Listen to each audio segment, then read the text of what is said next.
үнэхээр мэрэгчлээ болдгоос яг үннийг хэлэхэд авиа зурчин гэсэн та нар өөрсдөө мэдж байгаа юм ядуутай ч шүү дээ.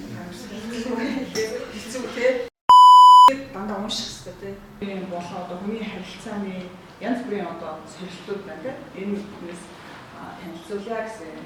За Баакуугийн их сургуульд бол одоо хамгийн анх Солонгос Монгол судлалын тэнхэн байгуулагдсан байна. Гол одоо онцлог. Тэгээ багштайгаа ингээд ярилцаад байсан чинь за одоо Монгол хэл шинжилгээ дотроос хамгийн их одоо судлагдсан. Гэхдээ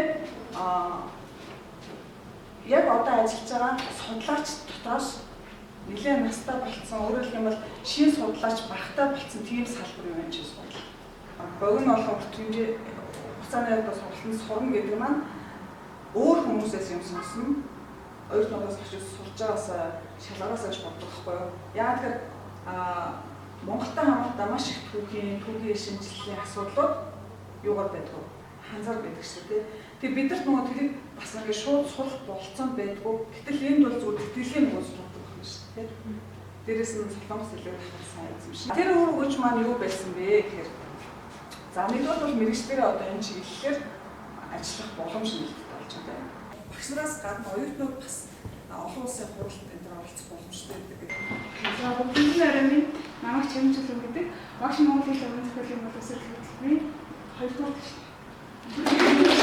Нэг 9-р ангидаа бас ингээд юм судлах юм сонирхсан хөтлөө.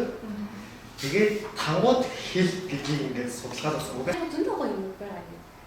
Сэтгэл бас ингээд хаяа хоёр байна. Үзэрчсэн тийм. Гэхдээ нөгөө ус мэрэгчлээс сонгож үзэх чиглэлдээ чинь манай мэрэгчлийн чи өөрөө сонирхчихвэл тэр зөв бичихтэй хамаатай тэр зөв өөр байдаг. Чиглэлдээ сонгож үзэж байгаа шүү. Бүгд байр зайвал зөвлөж чинь хэл заахын яг үндэс байхгүй. Богино хугацааны хэл шинжилгээний дугуйлан курстэй тэгээ сургалтууд, чаашлаад магистрийн сургалт хамгаалах болтугай гэж байна.